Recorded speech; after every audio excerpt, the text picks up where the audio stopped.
Mr. Chairman, the nominee is a 5th-term member of Parliament and therefore qualifies. Mr. Chairman, he's also been the ranking member for Food and Agriculture and Cocoa Affairs, and so he's very much knowledgeable. But honorable nominee, notwithstanding your knowledge of agriculture, the NDC manifesto, the preamble of it, says, the agriculture is confronted with low productivity, low production, low productivity, food losses, limited markets, and poor access to credit. Now, notwithstanding the challenges enumerated in the manifesto, you are going to lead if you are approved by Parliament. As a leader, how do you intend to deal with the challenges so enumerated in the NDC manifesto? Thank you. Mr. Chairman, thank you for the opportunity. And let me say good evening to my colleagues on the committee. Indeed, life is in a flux, and the dynamism of nature dictates that while some are going, some are coming. And where some are meeting, others are also parting. I recall not long ago, I was on this committee when the incoming ranking member who just posed a question to me sat where I'm sitting today.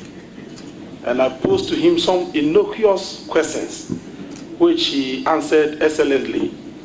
Today it is my turn, and I want to assure him that I will deal with all the questions he intends to ask.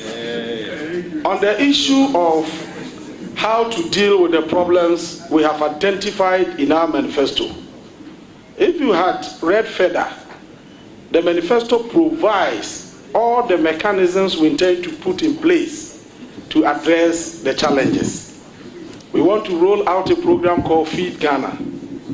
Under the Feed Ghana program, we want to drive this nation towards food sufficiency. And then we have also provided for another program called Feed the Industry. Under the Feed the Industry program, we want to establish a strong relationship between agriculture and industry, a symbiotic relationship in nature, so that as agriculture provides the raw materials, industry will be adding value, and in so doing, we generate a lot of jobs, increase productivity. I think one issue that I have to address has to do with lack of credit that you mentioned. Honorable colleague, you are aware, Honorable Mr. Chairman, you are aware that in 1965, the first president of the Republic of Ghana, Dr. Osagyefo Kwame Nkrumah, established what we now call the Agricultural Development Bank to provide credit facilities for the development and modernization of agriculture. Unfortunately, over the years, because our agriculture is rain-fed, the banks are unwilling to discharge this special mandate.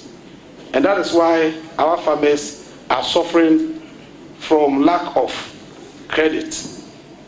The NDC intends to roll out a program called Ghana Agriculture Insurance Scheme, GAIS. Under this program, we want to subsidize agricultural insurance so that farmers can have insurance on their farms. Once you have the insurance, the banks are ready to advance loans to you, knowing very well that whatever amount they give you, so long as it falls within the limits of the insurance, it can be paid. Thank you, Mr. Chairman. Mr. Chairman, a follow-up. Honorable nominee, maybe the way I asked a question provided for very general answers, because everything that I've seen in the NDC manifesto was in the Rawlings manifesto, was in the Kufuor manifesto. I'm talking about agriculture feeding industry, access to credit, insurance, and all those things. From the Rawlings era, it was in their manifesto, President Kufuor's manifesto, Mills Mahama manifesto, Akufo-Addo manifesto. I see it in the Mahama manifesto. And the problems persist every 4 years. But I was looking for more of how you intend, notwithstanding the manifesto, to deal with maybe one or two of it, to provide assurance the Ghanaian people that you are going to give a different type of leadership to address the situation. But I understand it's a broad sector. Maybe I should have asked you the insurance or the production to industry. How do you intend to operationalize it? Maybe we would have gotten some more clarity on the matter.